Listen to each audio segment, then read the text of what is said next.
Thank you. So, good afternoon, everyone. Thank you so much for tuning in today. My name is Shameka Phillips, and I am a family nurse practitioner and PhD in nursing student at the UAB School of Nursing. I also am a predoctoral fellow at the UAB Nutrition and Obesity Research Center. So today I will be presenting on is the influence of sleep underestimated, sleep quality in school-age children. So growing up, just like this girl in this photo, I would wait until my parents fell asleep to get up and read my favorite book, Harry Potter, under the television light. Either my parents nor I knew the impact that my poor sleep quality can have on my health. Now that I'm researching pediatric sleep, I'm starting to wonder if my sleep habits was what attributed to some of the reasons why I had pediatric obesity. Now that I'm older, I still would say issues regardless of healthy eating and exercise, but I still have poor sleep. So it made me form the question of, do we underestimate the influence of sleep? And tonight, I plan to present on why I believe we do underestimate the influence of sleep and how I think it's important for us to have research in children and their sleep. So sleep is important for the growth and development across the lifespan. It can affect behavior and academic success. It also can impact a person's risk for heart disease, cancer, stroke, and diabetes. And how it affects these diseases is because sleep is related to increased weight and increased blood pressure. Now, looking at this map of the United States, this is a reflection of the amount of adults who sleep less than 7 hours. For adults, they should be sleeping between 8 to 9 hours or 7 to 9, depending on a person's individual sleep need, but no less than 7. So as you can see on this map, here's Alabama, and it is in one of the darker green colors, which means there are a higher number of adults in Alabama who get less than 7 hours of sleep. When we zoom in into Alabama specifically, you see in Birmingham where UAB is housed, this is also a high area for adults who get less than 7 hours of sleep. And then for me personally, I'm from Butler County, and even my home county has one of the higher percentages of adults with less than 7 hours of sleep. So most of this research has been conducted on adults, and there hasn't been a lot in children. But what we do know is that sleep duration in children have decreased by 1 hour over the last century. And considering the relationship between sleep and weight, there are 13 million children with obesity in the United States. There are also 1 in 10 children with elevated blood pressure. Taking all of this information into consideration, my research goal is to determine what is the relationship between sleep quality, adiposity, and blood pressure in school-age children. Before we get too far in the presentation, I want to take some time to define some of the topics I'll be talking about. First is sleep quality. It is your satisfaction with sleep, and it's defined by objective sleep measures, which are measures that are not easy for you to know yourself, like how long you're actually sleeping once you're in bed, and then subjective measures of sleep, which are things that you know about yourself, like are you sleepy during the daytime? In school-age children, ages 6 to 12, they need between 9 to 12 hours of sleep, but it's preferably for them to be around 10 to 11 hours of sleep. Another definition you'll hear me talk about is adiposity. It is fat mass, and it is used to measure a child's obesity. So if you remember growing up, or if you have kids, you probably have seen these growth charts before. And these are used to determine a child's blood pressure percentile, body mass index percentile, or their body mass index 0. So in children who have a percentile that is greater than the 85th percentile, but less than the 95th percentile, they're considered overweight. Any children with a body mass index percentile greater than 95 is obese. An example would be a 10-year-old child who's a male that's around 4 feet tall. They're weighing about 130 pounds. They're in the 99th percentile, which are obese. Another definition I'll be bringing up is blood pressure. This is the amount of pressure blood pushes against the vessels as it circulates throughout the body. So unlike the growth chart that begins when a child is born, blood pressure should begin around the age of 3 in children. So the blood pressure in children are measured by blood pressure percentile. And for children, any percentile that is greater or equal to the 90th but below the 95th percentile is considered elevated blood pressure, and anything higher than the 95th is considered hypertensive. So an example would be a 10-year-old male who is about 4 feet tall. Their systolic, or the top number that you see in your blood pressure, around 117, and that would make them be in the 94th percentile. And then their bottom number would be 69, which is the diastolic, and that's in the 62nd percentile. Since that child has that 94th percentile in their top, that child has elevated blood pressure, even though the bottom is not within those ranges. So at this moment, you may be asking two questions. What causes poor sleep quality, and how is poor sleep quality related to weight and blood pressure? So first, I want to answer what causes poor sleep quality. But before I do that, I want to put up this meme that I feel like a lot of parents are experiencing right now with the different sleep schedules. And it's, my kids used to have a bedtime. Now they just tuck me in and finish doing what I told them to stop doing. So some of the things that could be leading to this is that you have a lack of consistent nighttime routine.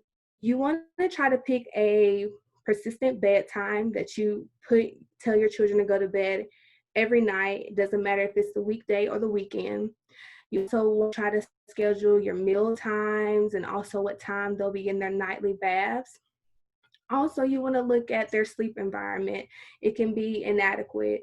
So that can mean they're falling asleep in your bed, and then you're picking them up in the middle of the night to take them back to their room, or they're sleeping with another son that seems to be louder than the other.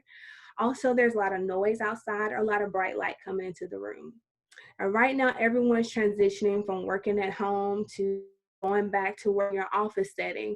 But depending on a parent's work time, whether they're on night shift or day shift, this can affect if a child has to get up earlier or go to a house or daycare and interrupt their sleep. Also, extracurricular activities like sports, dance, music, depending on when their practice is, it pushes back those nighttime routines throughout the week, which can cause some variation in their sleep patterns and affect their sleep overall. So to talk about how sleep is related to weight and blood pressure, I want to talk to you about the theory that supports this relationship. It's called McEwen's theory of alloscope. It occurs when a person's daily or seasonal routines are worsened by unexpected stressful events such as COVID-19, which can lead to the failure of the body's ability to adapt. So to help kind of put this in the concept of my research goal, stress can lead to poor sleep quality, which can change appetite, energy expenditure, like calorie burn, and then pro-inflammatory markers, blood pressure, and insulin, which can lead to an adiposity or weight and blood pressure. So keeping this theory in mind, I came up with a plan to do a study off a study that was currently going on at UAB, looking at the metabolic health of mothers and children. And the purpose of the study was to determine if sleep quality is associated with body mass index, which is a measure of weight, or blood pressure, and if the association between sleep quality and blood pressure is independent of body mass index. So looking at 183 children ages 4 through 10, we had an average age of 6.38 years, give or take 2 years. One from this population was female, and 34% were exposed to gestational diabetes. So the mothers in the study either did or did not have gestational diabetes or diabetes during pregnancy. When looking at the group's overall body mass index percentile, we saw that it was normal. And then the overall group's blood pressure was normal. However, the average sleep quality was poor. And from this study, we didn't see any relationships between the variables, but it did help us determine what needs to be included in future studies. So future studies should include more direct measures of weight. There are methods of certain x-rays that can look at the body and get a better view of your actual fat percentage. And then there are gear like watches, kind of like your Fitbit or Apple Watch. That's called an actigraph that can actually measure how much time you spend in night awakenings. You also want to look at socioeconomic demographics such as race, geographical location, income, and looking at rural versus urban. In the group we examined, it was a total non-Hispanic Black group. So looking at different races, and also this was an urban group. So seeing if we'll see variations in rural areas. And then you want to consider age and developmental stages. As I mentioned earlier, school-age children are ages 6 to 12. The group that we looked at were ages 4 through 10. So it kind of overlaps between your developmental stages. So with experience, I decided for my dissertation work and my future research, I will actually be looking at the relationships between sleep, hypoxia, and pressure in children ages 8 through 12 who have not reached puberty in the rural Deep South. After graduation, I plan to pursue a postdoctoral fellowship in sleep and epigenetics. Epigenetics is the study of how the environment can affect the genes, and I want to see how that plays a role in health disparities in children. And then I hopefully want to become a nurse researcher in pediatric sleep health disparities. And I want to out this cool graphic that I got from the Centers for Disease Control, or CDC. It says insufficient sleep is a public health epidemic. Sleep impacts so many parts of our lives, from, as I mentioned earlier, behavior, academic success, your mood, your weight, your blood pressure. It impacts so many things, and I think there needs to be so much more focus on sleep. And that's why I'm passionate about addressing it in children to hopefully prevent some of the illnesses and the risk factors in adulthood. So before we leave, I want to give you a few tips on how you can improve sleep quality, not only just for children, but adults. Create a sleeping environment. So making sure the bed and bedding is comfortable for the child, that the temperature in the room is suitable. Also thinking about getting blackout curtains to help with light. If you do use a night light in their room, just make sure it's not casting any shadows that can tear them in the night. Ask them how they feel about their room and if it's comfortable. If you have children of multiple ages in your home, try to get the children with closer ages or the closer personalities in the same room so they don't disrupt each other. Try to establish some consistent routines, even on the weekends. This is difficult with different people's work schedules and different activities during the week, but trying to establish that to help your children have a better sense of when it's time to go to sleep. Also, you want to avoid drinking and eating 2 hours before bedtime, especially items with caffeine. That includes sodas, chocolate, energy drink, coffee. So in summary, I just want to say that sleep quality is important for everyone's overall health. Chronic diseases like obesity and hypertension have been associated with poor sleep quality, but there have been a lack of studies in this area as far as looking at children, especially school-age children.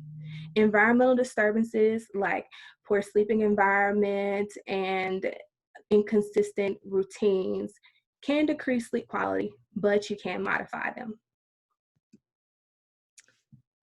Thank you, everyone. Does anyone have any questions? Thank you very much, Shameka. Great talk.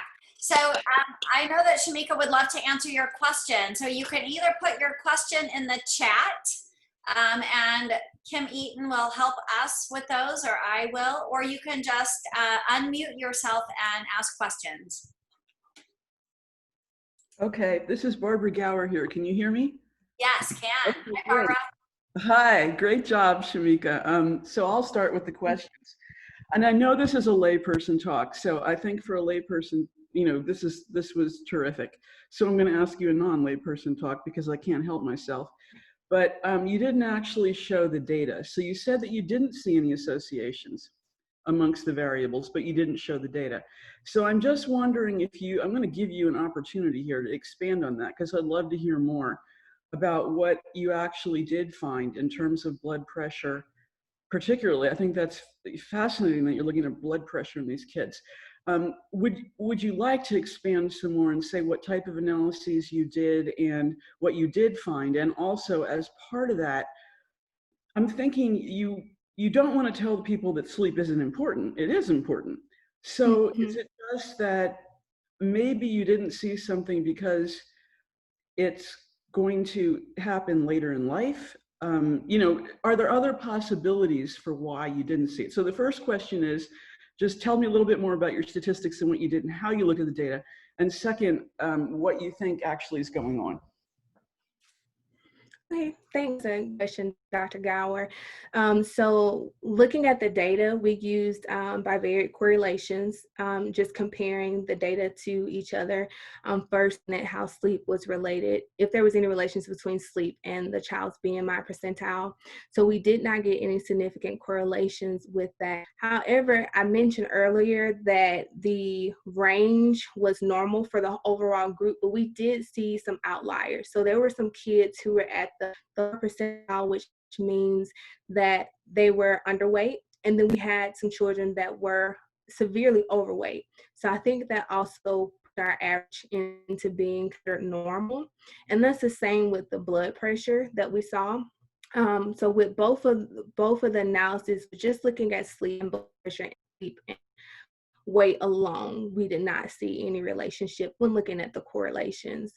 I think your second question was about the sleep quality, why we have not seen anything.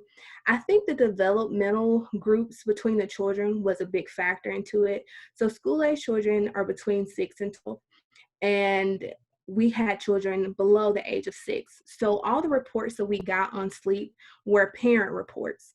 In that age, you can only get parent reports because the children are not aware or not able to understand the concept of sleep to be able to answer the questions. The reason why I picked the range 8 to 12 is because children over the age of 8 have some validated self-reports that they can complete on their own. One being the children's report of patterns I plan to use in my dissertation. So I'm wondering, since we're looking at sleep quality, which is a person's satisfaction, if we're not capturing the child's pure sleep satisfaction because we're taking it from a parent's point of view. The parents are asleep, so they're not completely aware of the child's actual sleep satisfaction, getting up in the middle of the night, what are their sleep patterns once they are asleep. Yeah, those are really good points. I can see why you want to use the actigraphs. Thank you. Yeah, thank you. Other questions for Shameka? I have a question. Hi, Shameka. I think you did a really great job for someone that doesn't come from a sleep background. I think like you presented your information really, really well. Just building off the first question, this sounds like you did more of a quantitative study. Have you thought about also including interviews or doing focus groups with family members or parents to kind of get a better description about the sleep and environment or the home environment that may be a contributing factor to the poor sleep quality? Thank you, Dean. That was a great question. So actually, I have thought about that in my dissertation research to be doing hopefully next year. I will actually be asking about the home environment in a questionnaire. I believe the home environments are very important to determine because it has such an impact on sleep quality. As far as qualitative or getting more open-ended, giving open-ended questions when participants express their actual satisfaction with sleep, I have not thought of, about including that in my dissertation, but for my doc work, I actually do want to do a study that would include that and specifically look at bedtime resistance, which is determining why kids don't want to go to bed, what's stopping them from going to bed. Thank I you. have a question, Shameka. So I've heard some other sleep researchers use the phrase sleep hygiene. And when I Mhm. first heard that, it sounded kind of odd to me, or I just hadn't heard it, you know, those words used to talk about sleep quality and having good sleep hygiene. And, you know, I just wanted to ask about, it seems, I want your opinion. It seems to me that people need to change habits, meaning they just come to the conclusion that they're a bad sleeper. And, you know, I say this, for example, to my husband at home. He's a bad sleeper. He doesn't try to put himself to sleep, you know, and I just wonder if this happens in these young children. They get in these bad lifelong habits of not having good sleep hygiene, not, you know, being attentive, and there's no one potentially to tell them. The parent doesn't know the importance and just says, oh, my kid's a bad sleeper. And I just heard a parent say this to me yesterday. He has a 2-year-old and saying, oh, you know, we're just giving up because my kid just is always going to be a bad sleeper. And I just wonder your thoughts about the long-term consequences over years. You know, you're looking kind of acutely at sleep and in this age group and, you know, obesity and all of that. But I just wonder what your thoughts about over, you know, 30, 40 years of this poor, you know, sleep. Yes, so I've heard of sleep hygiene. It's actually one of the parameters I'm going to measure in my study that's included in that child report of sleep patterns. And I think sleep hygiene is so important for quality across the lifespan. And when you think about the effect of sleep on the body over time, most of our research looking at that adults. So we know that sleep impacts weight in adults. We know it impacts their blood pressure and increases their risk for these diseases, but we're not really sure what point does it start. When does sleep start to lead people into this pattern? And so my goal one day, decades from now, as many of our say, do intervention research and looking at how we can help guide parents and these children, because school-age children are at the point where they're making their habits into adopting better sleep hygiene to help prevent a lot of the things we see that affect adults when it's related to sleep. Yeah, great, thanks. Thank you. Hey, Shameka, I have a question for you. Have you considered looking at narcolepsy at all? A few years ago, I was diagnosed with narcolepsy, and the sleep doctor said, has this been a pattern for you all your life? And it had been. I would fall asleep while I was studying, and my parents thought that's just Hope. That's just what she does. So can you speak to that at all? Thanks for sharing, Hope. I haven't looked directly at narcolepsy, but I do know that's one of the disorders that are really hard to actually capture, because you do have to bring, especially when you think about children, which most people find out they have narcolepsy around that child age, but you do have some adults that have it and they don't know. But going in to get the sleep test, the overnight sleep test to determine, and as you mentioned, sometimes these sleep disorders are kind of ignored by parents because they assume they've been staying up late night with gaming, and you have so many other sleep disturbances going on that it's really hard to weed out when there are severe sleep disorders like narcolepsy.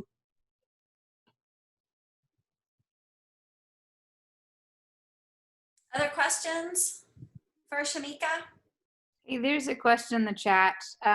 Great job. Do you think the radio stress that minority communities are experiencing right now will have an impact on potential sleeping and obesity differences in children? Thank you. That is a good question. So I don't know for sure I know that the stress is going to affect sleep, and definitely a lot of the stress that's going on right now. You have COVID, you have a lot of racial distress going on around. These things are causing compounded stress, and it's leading to what I mentioned earlier, that allostatic load. So we know that can affect sleep, and we know in turn that it can possibly affect weight. Then you're thinking about also separately from that, their stress can affect someone's habits that also affect their weight. Like you're eating more, or you're not exercising used to, or you're making poor food choices because you don't have access to go out and shop as much as you want to, or you're just ordering in from Postmates or Uber Eats or wherever. So it's a lot of habits that could be leading to poor sleep and obesity, and whether they're connected or not is really hard to determine, but you can definitely see how stress could play a part in both of those.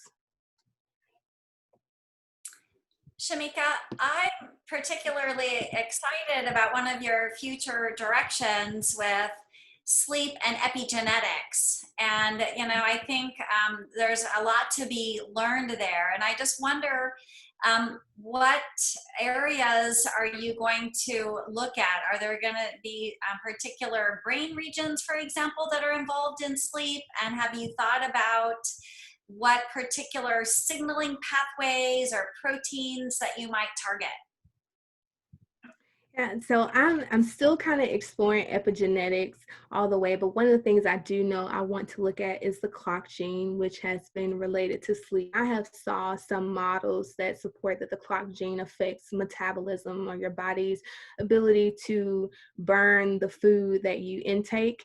And I kind of go route and look at how the clock gene is affected, and see if it has a relationship with bedtime resistance, as I mentioned earlier, with the with children, and to capture both the children and the parents' perspective of what's going on, to see if those environmental changes are affecting the genes, or if there are genetic changes that are leading to the reasons why children are prone for some bedtime related behaviors. Yeah, that's great. Exciting area. Thank you. Okay, if there are no more questions, please help me thank Shameka for a really terrific talk. Thank you, Shameka. Thank you. Thanks everyone for coming tonight. I appreciate it. Yeah, it's always great. And every single one of us, Shameka, has learned something new this evening. And so we really appreciate you enlightening us. And we now have a lot of things to think about, especially this evening as we're trying to go to sleep. Thanks a lot. And for the rest of you, I really appreciate you joining this evening. It's great to see all of you. Thank you for your questions. And I hope to see you back next month for our next series in the Discoveries in the Making program. Have a nice evening. Thank you.